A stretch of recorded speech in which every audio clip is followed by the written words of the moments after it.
I wake up in the morning and I want to reach for my phone.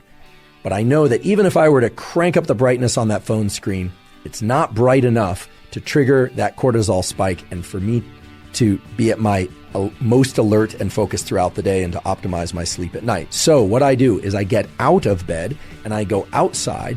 And if it's a bright, clear day and the sun is low in the sky or the sun is, starting to get overhead, what we call low solar angle, then I know I'm getting outside at the right time. If there's cloud cover and I can't see the sun, I also know I'm doing a good thing because it turns out, especially on cloudy days, you want to get outside and get as much light energy or photons in your eyes. But let's say it's a very clear day and I can see where the sun is. I do not need to stare directly into the sun. If it's very low in the sky, I might do that because it's not going to be very painful to my eyes. However, if the sun is a little bit brighter and a little bit higher in the sky, sometimes it can be painful to look at. So the way to get this sunlight viewing early in the day is to look toward the sun. If it's too bright to look at directly, well, then don't do that. You just look toward it, but not directly at it. It's absolutely fine to blink.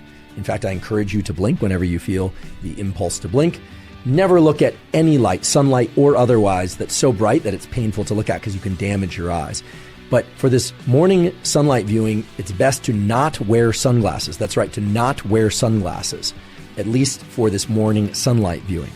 It is absolutely fine to wear eyeglasses or contact lenses, so-called corrective lenses. In fact, those will serve you well in this practice or this tool because they will focus the light onto your neural retina and onto those melanopsin intrinsically photosensitive ganglion cells.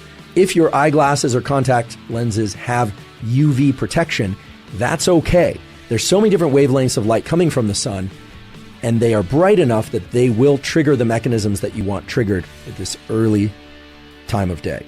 So try and get outside, ideally within the first 5 minutes of waking, or maybe it's 15 minutes, but certainly within the first hour after waking. I want to share with you 3 critical things about this tool of morning sunlight viewing. First of all, this is not some woo biology thing.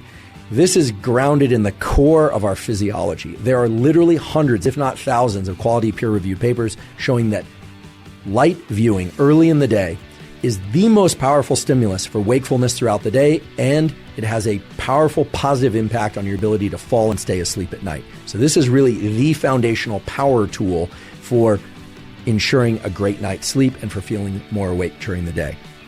Second of all, if you wake up before the sun is out, you can and probably should flip on artificial lights in your internal home environment or apartment or wherever you happen to live if your goal is to be awake. Right? If you wake up at 4 a.m. and you need to be awake, well, then turn on artificial lights. Once the sun is out, however, once the sun has risen, then you still want to get outside and view sunlight. Some of you will wake up before the sun comes out, and if you're asking whether or not turning on artificial lights can replace sunlight at those hours, unfortunately, the answer is no. Unless you have a very special light, we'll talk about what kind of light. The bright artificial lights in your home environment are not, I repeat, are not going to be sufficiently bright to turn on the cortisol mechanism and the other wake-up mechanisms that you need early in the day. The diabolical twist, however, is that those lights in your home or apartment or even on your phone are bright enough to disrupt your sleep if you look at them too late at night or in the middle of the night.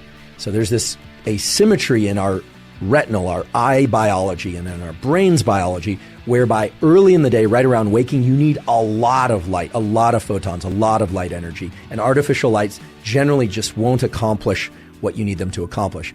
But at night, even a little bit of artificial light can really mess up your so-called circadian, your 24-hour clocks, and all these mechanisms that we're talking about.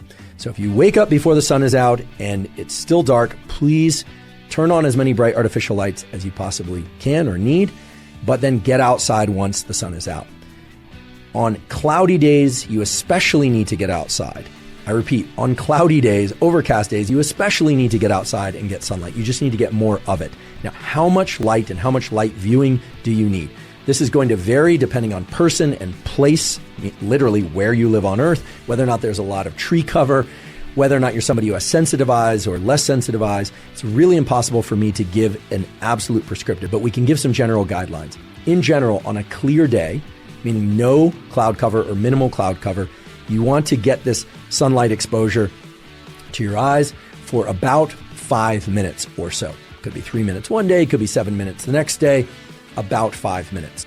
On a day where there's cloud cover, so the sun is just peeking through the clouds or it's more dense cloud cover, you want to get about 10 minutes of sunlight exposure to your eyes early in the day.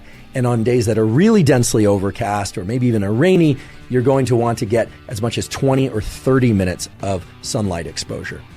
Another key thing is do not forget about, just don't try and get this sunlight exposure through a windshield of a car or a window, whether or not it's tinted or otherwise. It takes far too long. It's simply not going to trigger the relevant mechanisms. You would be standing there all day trying to get enough light into your eyes from the morning sunlight, and by then, the sun will have already moved from low solar angle to overhead, and it simply won't work for all sorts of mechanisms related to your circadian rhythm functions. So just don't try and do it through a windshield, sunglasses, or a window. It's just not going to work. Get outside. If the weather is really bad or for whatever reason, safety reasons, you cannot get outside, well then I suppose try and get near a window. That would be the last resort. But you really want to get outside to get the sunlight exposure.